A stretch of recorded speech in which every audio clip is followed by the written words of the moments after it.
Olha quem tá aí. E aí, Tião, quanto tempo? Tudo bem. Rapaz, que bom te ver. Fiquei sabendo que você virou sócio do Ceará lá na marcenaria. Parabéns. Obrigado, Tião. Deixa eu aproveitar.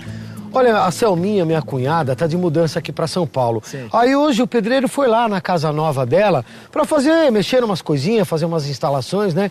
Ele ligou uma máquina na tomada, pum, caiu a luz. Pode ser algo mais sério? Na verdade eu preciso dar uma olhadinha pra ter certeza, porque se foi só o disjuntor que caiu, pode ser que ele usou uma tomada que não esteja dimensionada pra potência do aparelho, entendeu, Zé? Nossa, tem tudo isso? Eu não sabia. Então quer dizer que não dá pra ligar qualquer aparelho em qualquer tomada? Não. Existem vários tipos de tomadas que aguentam uma potência específica. Se você for usar um equipamento mais potente, aí você precisa dimensionar toda a instalação. É preciso resolver uma equação que envolve toda a potência do equipamento, entendeu, Zé?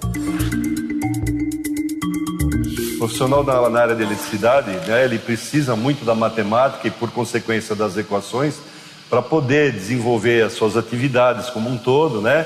As equações, de uma maneira geral, ele utiliza principalmente para dimensionamento dos condutores na parte elétrica, dos fusíveis e toda a parte dos circuitos elétricos que ele vai estar projetando. Existem algumas equações fundamentais, mas a que mais ele utiliza dentro dessa linha de raciocínio é a equaçãozinha da potência, que relaciona potência, tensão e corrente elétrica, né, que popularmente são chamados aí de wattagem, voltagem e amperagem. Eu não gosto muito dessa nomenclatura, mas é assim que funciona.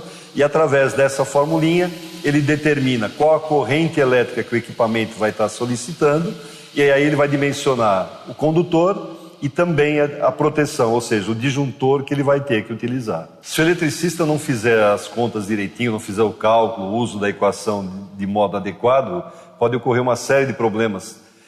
Mau dimensionamento pode gerar problema de incêndio, como nós já tivemos até no passado, Joel, Mandraus, algumas coisas que talvez alguns de hoje não conheçam direitinho, mas as causas foram em virtude de instalações elétricas mal dimensionadas. Então, se ele não fizer uso das equações, da matemática corretamente, esses cálculos vão estar errados e, por consequência, uma série de probleminhas vão acabar acontecendo na vida dele. Tá vendo? Ó, passou minha casa, você já entra, assim. Na travessa ali, Zé. Isso mesmo. Tá bom. Ó, eu vou dizer pra Selminha que você vai chegar lá no comecinho da tarde, certo? Tá bom, Zé. Prazer em revê-lo. Ó, o prazer foi todo meu. Valeu. Um abraço. Até. Puxa, eu não sabia que pra ser eletricista tinha que saber resolver equação. E não é só no caso do eletricista que isso acontece. Muitos profissionais de áreas diferentes têm que conviver diariamente com as equações. Eu sou engenheira civil, atuo na parte de hidráulica e a matemática é uma ferramenta de trabalho para o dia a dia, assim. E a gente usa muitas equações, o volume é uma delas e a vazão também, né?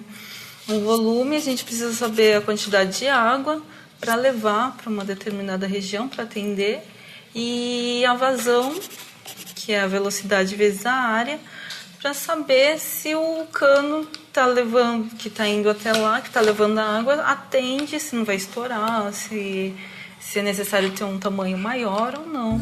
As equações são tão importantes, que até na hora em que a nutricionista precisou calcular o seu índice de massa corporal para saber se você estava com risco aumentado de ter um problema cardíaco, foi a uma equação que ela recorreu.